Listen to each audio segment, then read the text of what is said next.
Hey everybody, welcome back to the channel.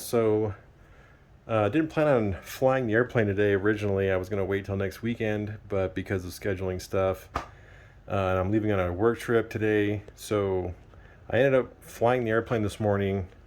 Um, did 5 flights, and I actually realized as I was driving home that that was my last flight today was the 100th flight, and we are coming up, I think, in a week or so of the 10-year anniversary of the airplane's first flight. So the airplane's been around for a long time.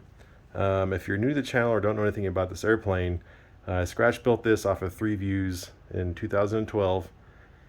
Originally powered by 290 millimeters, which barely flew it, and I converted it to 120 millimeter Turbax fans and flew it for a number of years with that setup. Flawless. Flew great. Typical EDF 4-minute flight times and decent performance, nothing spectacular, but for its size, being 12 feet and at the time 46 pounds, pretty awesome for EDF. So anyways, if you watch the channel, you'll know that I've been working on converting it to turbines. So I have 2 Swinwind 80s in it, which at the time seemed like a great idea because it was supposed to be lighter than EDF and all the math said so, and unfortunately ended up 5 or 6 pounds heavier than what I originally planned on, and I have no idea where that weight came from. I know I added some structure to beef things up, things like that. Obviously I had to add a ton of nose weight, which I was already planning on, but way over the weight budget. Ended up being 44 pounds dry, so barely lighter than EDF without fuel in it, which is kind of crazy, and I was pretty concerned. As you'll see in the video, it actually flies really well. So it's not a rocket like some of these turbine jets are these days. It flies very scale-like, which that's what I like, and that's about all this airframe can handle, at least as far as I'm willing to push it. It might be able to go way faster and pull way more G's, but I don't know, and I'm not willing to figure that out on my own dime. So anyways, first 2 flights weren't that great. First flight, motors both quit at the exact same time at about 5 minutes, and I was thinking, well, maybe we ran out of fuel. Anyways, thankfully we were flying a lake bed, so I was low and not going very fast, so I didn't have a lot of energy to swing around and land on the runway area, so I just landed it about a quarter of a mile away from my position because I didn't think I had enough energy to turn it back towards myself. So anyways, landed it way far away, went and got it, brought it back, called a couple of friends, tried to figure out what might have happened. We figured out that it was probably a radio issue, so I lost communications with the radio because this airplane has a lot of composites in it, a lot of carbon fiber. This whole belly is done, actually this whole belly is done with carbon fiber layup, and then the rest of it's fiberglass on top, but there's also carbon fiber inside. The wings and the stabs are all carbon fiber over foam. So if you don't know, that's really bad for radios. So I have a couple of antennas in the back, one up here on the top, and then I have one all the way forward up here, forward of the carbon fiber, but it still was off to my right hand side at about a 30-degree angle, and actually not very far from myself. It happened twice in a row, same spot, both times motors quit. So second time, same thing, second flight, same thing happened. You'll see that on the video that I'm about to show you right now. And the dead stick landing wasn't too bad. So then I moved around that. I actually moved that antenna. I popped a hole in the side, a little small hole, and I ran the antenna out the side. So between that and avoiding that angle that I was at previously, I made 3 more flights without any issues. The airplane just flies awesome. Like I said, it's not a powerhouse, but it flies really well, and I'm getting, my last flight was 8.5 minutes and I still had fuel left in it, so super happy with it. Performance is probably 140 to 150 miles an hour pretty easily. At about 50 to 60% power was about as fast as it was with the EDFs in it. So, and the vertical is substantially better, probably 50% better than it was EDF. So super happy with it. I can't believe these little tiny turbines, these little baby turbines in here fly this monster of an airplane. Like I said, it's 54 pounds wet and 12 feet long with an 84-inch wingspan. So this is a monster of a model. Not by today's standards, because there's even bigger stuff than this today, but it's a pretty good sized airplane. Anyways, super happy with it. 5 flights, the 100th flight today, 10 years of flying this model. It's been around for a long time, and hopefully it'll stay around for a while.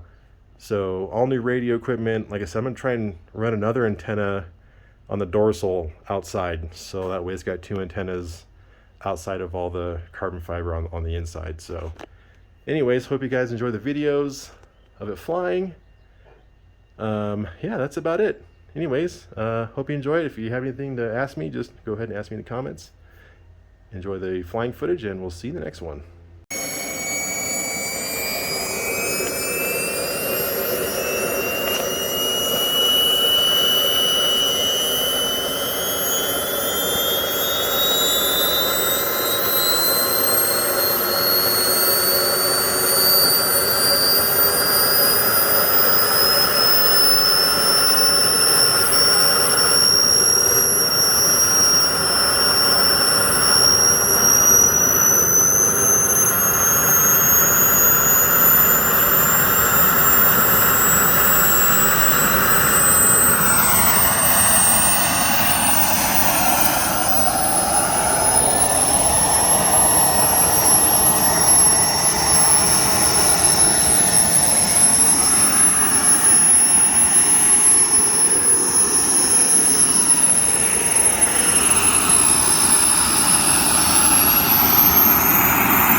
This is half power right here.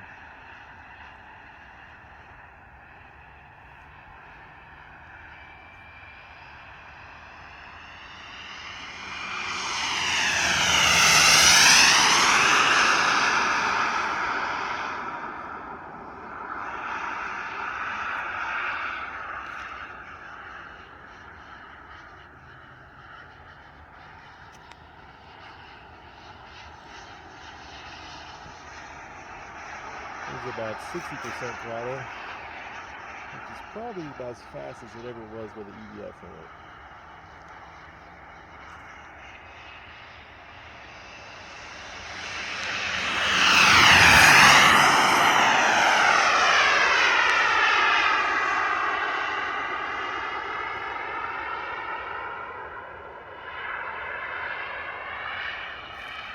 So this time around, I'm going to use full power and do a climb.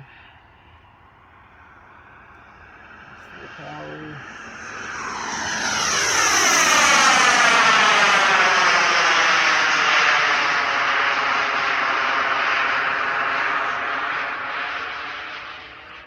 Definitely better than EDF.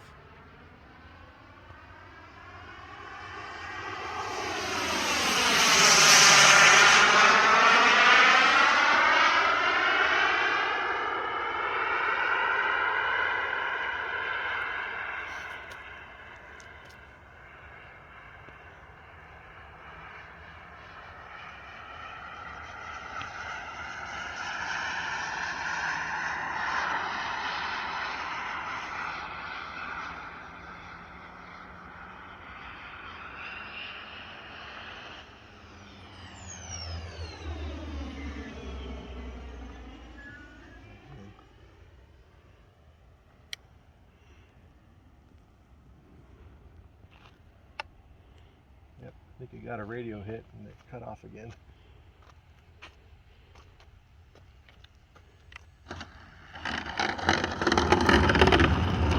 That's in the same spot it was before.